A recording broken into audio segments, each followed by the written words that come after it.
está culminando la cumbre del G20 en Rusia. Ya estamos en comunicación telefónica con nuestra compañera Marta Perín desde San Petersburgo con todos los detalles. Te escuchamos, Marta. Fueron los primeros documentos del G20 y realmente nos sentimos muy reflejados en muchas partes de ese documento. Yo recuerdo en la segunda cumbre del G20, que creo que fue en Londres, el presidente de Brasil era Lula, y me acuerdo que ambos tuvimos que pelear, ustedes lo deben recordar, para que no se incluyera la flexibilización laboral como una de las condiciones para superar la crisis. Habían puesto a la flexibilización laboral como condición y hoy figura un no a la flexibilización laboral precisamente como condenatorio de cualquier política, digamos, que permita aumentar la actividad económica. Así que realmente me parece que es un logro muy importante. Bueno, el hecho de que haya estado representada la UIT por primera vez también por un dirigente sindical como Guy Ryder, más allá de la amistad y el afecto personal que me unía con Somavia, quien fue director durante muchos años de la UIT, lo cierto es que marcan un poco el rumbo de los tiempos, ¿no? Y luego también los párrafos que ayer lo señalaba como sustentabilidad de la deuda, y la verdad que durante mi intervención referida fundamentalmente a los párrafos que más nos habían interesado, como el tema también de guaridas fiscales que finalmente había sido receptado, también el tema de las calificadoras de riesgo, hicimos mención a lo que era el documento de los jóvenes del G20, que instaba a los líderes precisamente a incluir el tema de los fondos buitres, condenando a estos fondos como los que impiden precisamente la reestructuración de las deudas externas. Y la verdad que no dejó de ser una sorpresa, yo señalé inclusive el título, el capítulo no está señalado por el foro de los jóvenes de todos los países que integran el G20, que se reunió los días 18, 19, 20 y 23 aquí, y bueno, y dije que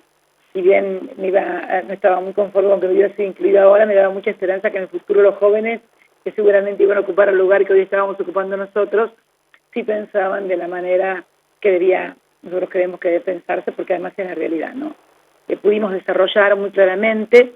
durante la primera parte de la reunión, durante la mañana, lo que es el problema de la deuda, y fundamentalmente agradecer a la República Francesa también su rol de amigos Curiae, que expresamente dije que más allá de la proverbial amistad que une a Francia y Argentina, estaba claro que Francia no se había presentado como amigo Curiae porque tiene simpatía por el gobierno o por la Argentina, sino simplemente porque advierte la importancia que este tema de la reestructuración de la deuda tiene para todo el sistema financiero mundial. Y cuando dije estas palabras, François Hollande, que estaba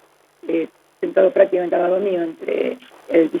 presidente de la República de Sudáfrica, y él asentía con la cabeza en el sentido de confirmar y afirmar precisamente la importancia que la resolución de este tema tiene, no para Argentina, sino para el sistema financiero global. También recordé, como lo hice con ustedes, el discurso que el presidente Obama había dado en su primera oportunidad a la Unión, en donde recordaba que en las Islas Caimán, en un solo edificio, había más de 12.000 firmas registradas. Así que durante la primera reunión, que fue fundamentalmente un análisis del documento, del plan de acción que presentaba el grupo del G20, tuvimos esta intervención con muchas intervenciones, y la característica fue lo quebradizo del sistema, la volatilidad de los mercados, que lo planteó precisamente Madame Lagarde por el Fondo Monetario Internacional, y nosotros sosteníamos la necesidad de 2 puntos. Primero, la regulación, que lo venimos planteando, del movimiento de capitales y de flujos financieros en el mundo, una regulación también bancaria financiera global, de modo tal de que podamos tener garantías y certezas jurídicas, porque lo que una jurisdicción no ofrece en ventajas fiscales o demás, lo termina ofreciendo otra, con lo cual en realidad termina perjudicando a todo el sistema. Y la necesidad también de la regulación de un sistema global en materia de reestructuración de deudas soberanas, porque esto se hace más que evidente. Todo país organizado jurídicamente tiene un sistema de quiebras de empresas como tenemos nosotros, como tiene Estados Unidos, también lo referencié. En Argentina ustedes saben que con el 66% de acuerdo de los acreedores, ya el juez puede homologar eventualmente un acuerdo de quiebra, la misma cifra que casualmente se exige en el sistema jurídico estadounidense, por una diferencia. En Estados Unidos hasta pueden quebrar las municipalidades. Y muchas veces, aun cuando no se reúna la cantidad de acreedores, el número de acreedores, el juez, dada la importancia que puede tener obviamente la subsistencia de un municipio, aprueba igual el concordato, aun cuando no se reúna el 66% establecido como principio general. Esto como prueba de la coherencia sistémica que tiene que tener un ordenamiento jurídico frente a este tipo de situaciones. Bueno, luego el presidente Putin, sobre el final, planteó, que muchos habían planteado la necesidad de plantear la cuestión siria, que se debatió durante la cena y que provocó, bueno, un intenso debate, como era de esperarse y como era de preverse, en el cual la Argentina, bueno, sostuvo la postura que ustedes, yo tuve también una serie de anotaciones aquí sobre lo que constituyó la postura de Argentina, que está también explicitada muy claramente en el documento que oportunamente dictó la Cancillería. Creo que el saldo final de una reunión, una discusión, un debate muy intenso y necesario, tal vez debería darse en otros ámbitos, debería darse en Naciones Unidas, pero lo cierto es que se dio en este ámbito y creo que todos rescataron fundamentalmente el multilateralismo y que Naciones Unidas tenga precisamente un rol protagónico, y fundamentalmente creo que el balance general, más allá de algunas posturas en disidencia, fue el de la no intervención en Siria, ¿no? Creo que eso quedó muy claro. Hoy estaba mirando la portada del New York Times, no sé si ustedes han tenido oportunidad, hoy sale una foto donde se reproducen aparentemente rebeldes o sectores enfrentados en este enfrentamiento al Assad,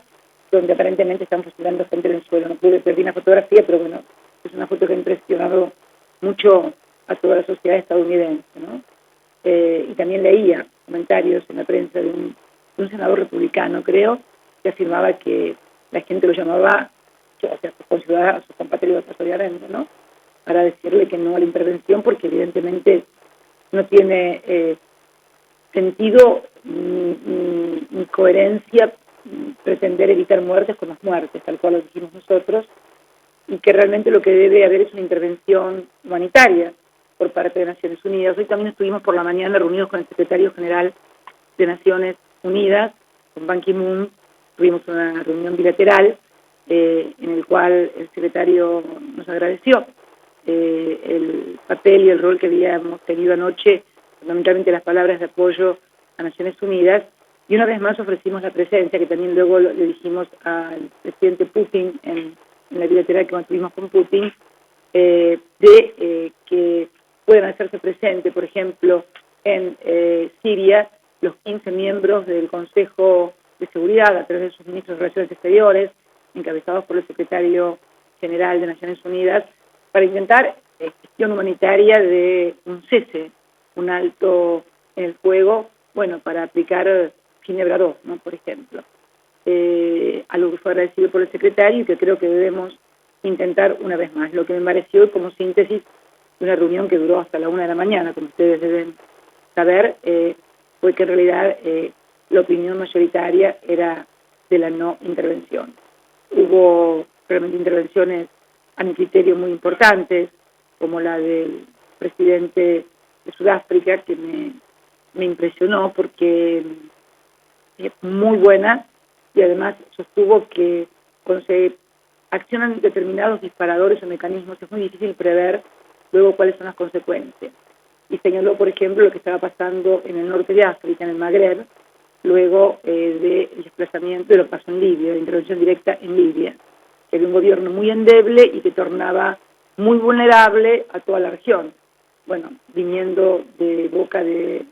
presidente de un país africano que obviamente conoce la región y la sufre también, mucho más que nosotros, tiene un valor adicional. Fue muy inteligente, muy acertada la intervención del presidente Zuma,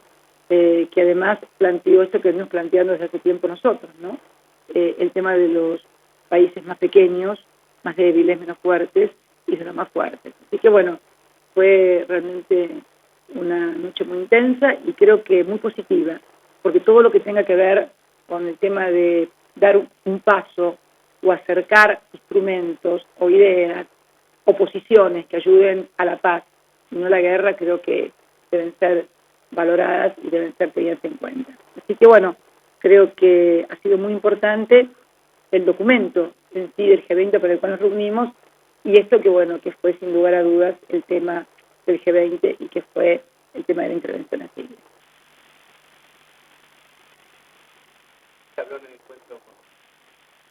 En el encuentro con Putin estuvimos hablando, bueno, de cómo vamos a conectar, ustedes saben, por ejemplo, que en el tema de las represas sobre el río Santa Cruz, la segunda que quedó posicionada fue una unión de empresas que tenía financiamiento ruso. Por lo tanto, estuvimos charlando sobre las posibilidades de obras de infraestructura en materia hidroeléctrica, en materia nuclear. ¿Se acuerdan que Roadshow, que oportunamente desarrolló la planificación para las represas, tuvo lugar en Brasil, en Rusia y en China precisamente? Así que estuvimos hablando sobre eso, establecimos, bueno, esto va a ser un contacto a través de Cancillería para poder articular una comisión que aborde todos estos temas, y obviamente también tratamos el tema que habíamos abordado por la noche en el tema de Siria. Nuestra posición, por supuesto, fue muy anterior a la reunión del día de anoche, e inclusive casi premonitoria, como dije, porque ustedes, no sé si ustedes cubrieron o quién de ustedes cubrió nuestra presencia cuando nos tocó asumir como presidente del Consejo de Seguridad de Naciones Unidas, y todavía no se había producido este tema de las armas químicas, y dijimos que el tema del ejercicio o del funcionamiento, de la lógica del funcionamiento del Consejo de Seguridad con el derecho de veto era precisamente uno de los mejores modos de no resolver ningún conflicto. Cuando alguien tiene el derecho de vetar, obviamente priman sus intereses, y bueno, y entonces sucede lo que sucede, que fue nuestra tesis cuando presentamos el mecanismo del consenso que utilizábamos, por ejemplo, en la UNASUR, en la CELAC o en el Mercosur para adoptar las decisiones. Fue casi premonitorio, ¿no? Porque todavía no había sucedido lo que sucedió, y realmente también anoche se escuchó una exposición por parte del secretario general de Naciones Unidas muy interesante, que fue previa, obviamente, a la intervención de todos los demás mandatarios, en el cual nos informó a todos que se habían designado personas especialistas para investigar el tema de armas químicas, porque todavía no se sabía fehacientemente cómo habían sido utilizadas, por quiénes habían sido utilizadas, contra quién habían sido utilizadas, así que estaba a la espera de esos resultados. Esa fue la primera información que dio el secretario general Ban Ki-moon. Yo me olvidé de mencionarlo, bueno, por eso fue, digamos, lo que actuó como disparador de la discusión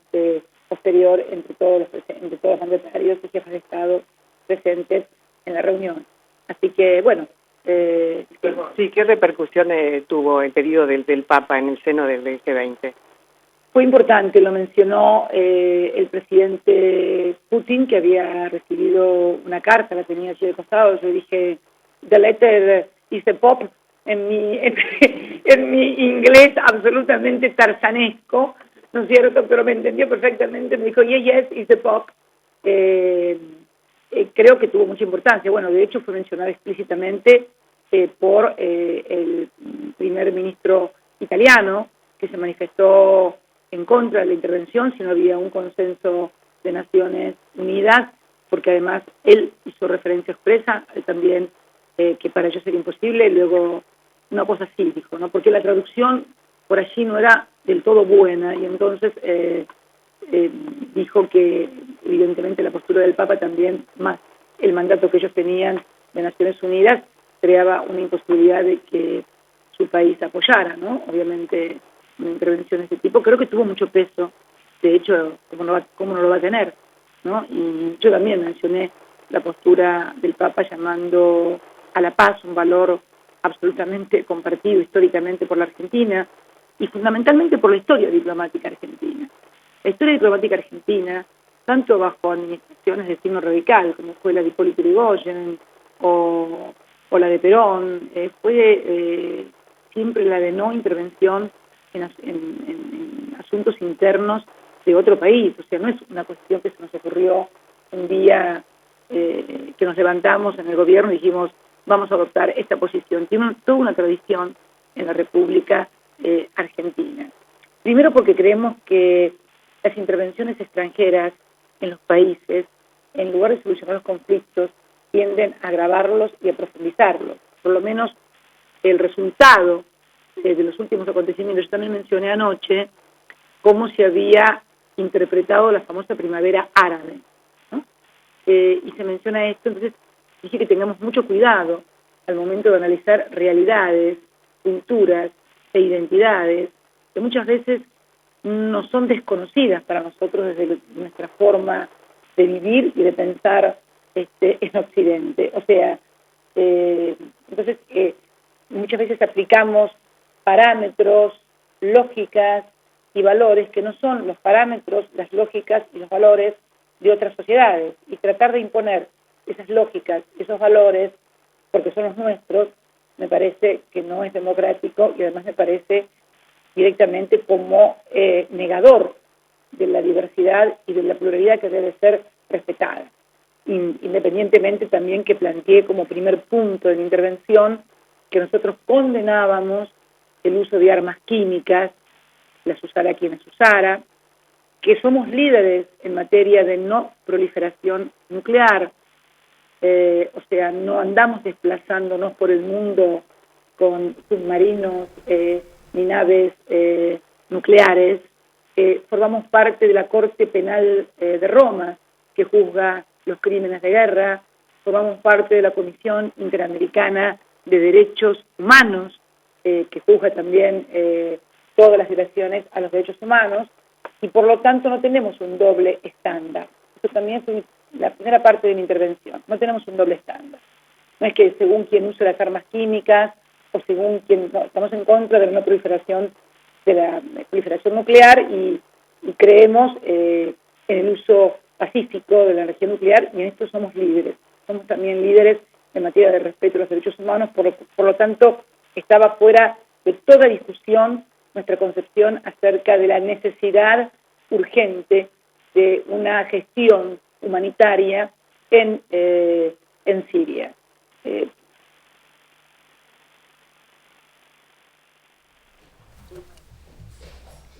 Bueno, escuchábamos la palabra de la presidenta Cristina Fernández haciendo un resumen de lo que deja esta cumbre del G20, una cumbre muy fuerte por los temas importantes que se han tratado y por las posturas concretas de los mandatarios allí reunidos en San Petersburgo. En un ratito tendremos más detalles, los vamos a mantener informados durante todo el día en Visión 7. Gracias.